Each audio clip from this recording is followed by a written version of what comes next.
Hi, this is Pranav Guha Thakurta from the first education channel, EDU TV.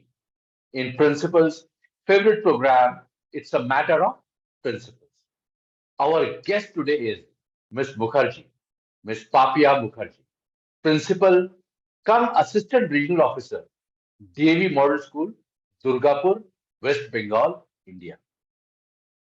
Miss Mukherjee is Masters in Commerce and Bachelor in Education, which is popularly known as BEd, an alumna of Ranchi University and a committed DAV educationist.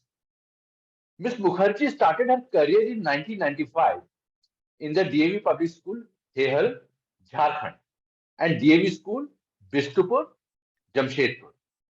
She envisions education in true sense is based on the premise that each person finds identity, meaning, and purpose in life. It calls for an intrinsic reverence for life and passionate love for learning. Her main mission ingrained Vedic values and scientific learning in day-to-day teaching, learning process, encouraging innovation and creativity in an ambience of joyful learning to be independent.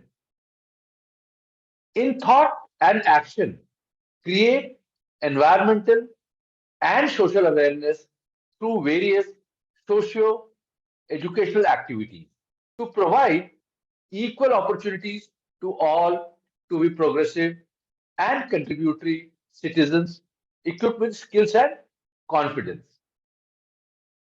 Welcome, ma'am. Thank you so much. Thank you so much for giving an opportunity to speak my mind in a program which is matter of principles. So thank you very much for giving me this opportunity.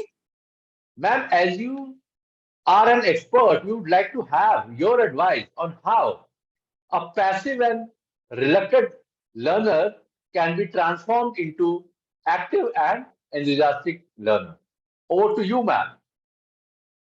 Yeah. You know, as a learner, uh, it cannot be passive if the environment to the learner is given for actual learning. So, as an educator, our job is to provide them with such kind of learning environment. Now, schools have a much bigger role to play in this. They need to be lifelong learning institutions where learning happens at every step and in various ways, if not within the confines of classroom, to each child in his or her own way. That should be the dictum. And then no learner would be left behind. The mantra for successful learning has to be that no child is left behind. So therefore, if there is a passive learner, as an educator, as a teacher, we have to make sure and go deeper to find out what makes the learner passive. What are the socio-economic factor? Is it deep rooted into some other things beyond the school boundaries? Maybe, the socio-economic factor, the atmosphere at home, we need to cater to that and then find out the reason.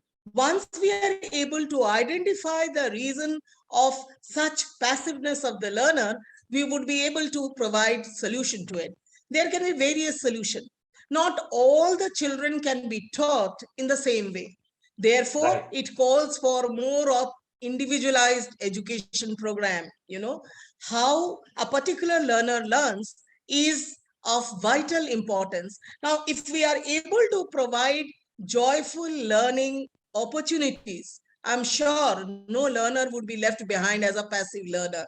Now, it is the bounden duty of an educationist to engage the learner in the way maximum potentials of the learner is taken out. It has to be made more interesting, more joyful, more engaging and immersive for the learner. Then the learner will not remain a passive learner. Excellent, ma'am. I think you're very correct. The environment and these things affect a lot. Ma'am, I was going through your profile and a lot of content on internet. I think you're an expert in career counseling also. Ma'am, I would like to Yeah, ask I you have one been, more. Yes, ma'am. Ma'am, I would like to ask uh, you. yeah, Yes. Yes, ma'am. please You carry on first. with your question. Mm. Ma'am, I would like to have your advice for the passing out 12th graders this year, as they have not even given a single board examination till so far. What is your advice for them? My advice to the board examinees in at the first place is, see, post pandemic there has been a paradigm shift. These are the children who have definitely lost on uh, 2 major years of schooling. You know, they have taken up the board, which has been class 10 board, which could not be conducted, and various ways it was, the results were calculated. So therefore, their habit of writing, their habit of, we as educators also need to be more focused this time, because of the intermittent gap that has occurred because of COVID situation. They were not regular, they could not be called regularly, though online classes were going on. But I strongly believe that there's a lot of difference between face-to-face interaction with the students. Right. Then you are able to know, you are able to assess where your child are, children are there, how students are doing, what are their strengths and what are their weaknesses. We have been doing a lot of multiple testing to know. And therefore, it was all across the globe, I would say, and more so in India also. We have tried hard to make sure that learning does not stop. Even then, having said that, we have students across the country where there was no facilities for internet, so they have really suffered. And what is important for them is to bridge that gap, and that is why as schools we were taking up this responsibility, that we have, the moment the schools reopened, we started with bridge courses, you know, to cater to the gap, learning gap that has come up. So I hope within a 2 months more, 2 3 months more, children could be made ready to face the board examination also in the same way as they had done in the pre-COVID period. I'm very optimistic because with little guidance, I'm sure they have a lot of innate abilities. So as educationists, we need to just give them that spark, that love Right. for learning. Rest they can do for themselves. Thank you so Yeah. much, ma'am. I'm sure your advice will help students, teachers, principals, and all stakeholders of education. I'm thankful to you, ma'am. Thank you so much, ma'am. Thank you. Thank you. Thank you very much. Thank you. Thank you very much for this opportunity. খুব ভালো লাগলো, ma'am. Thank you. Thank you. Same here. I am Harshini Sudarshan. I am a grade 12 student studying at Delhi Public School, Bangalore East.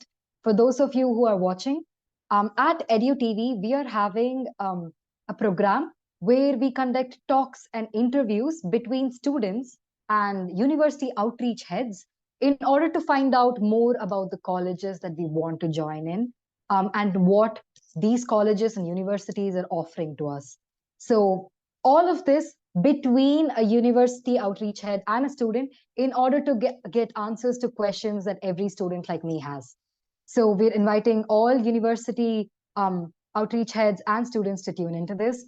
EduTV is also having a taster program, and some of you may know what it is. It is just to get a taste of college life. So students are taken on a visit to the university or the college premises to get a taste of what is actually college life in those 3 or 4 crucial college years of your life. So you get to know about placements, job opportunities, careers of the future, what that college or the university has to offer to you, how campus life is in general. So that's what EduTV has to offer to us. So with that being said, thank you so much for joining with us.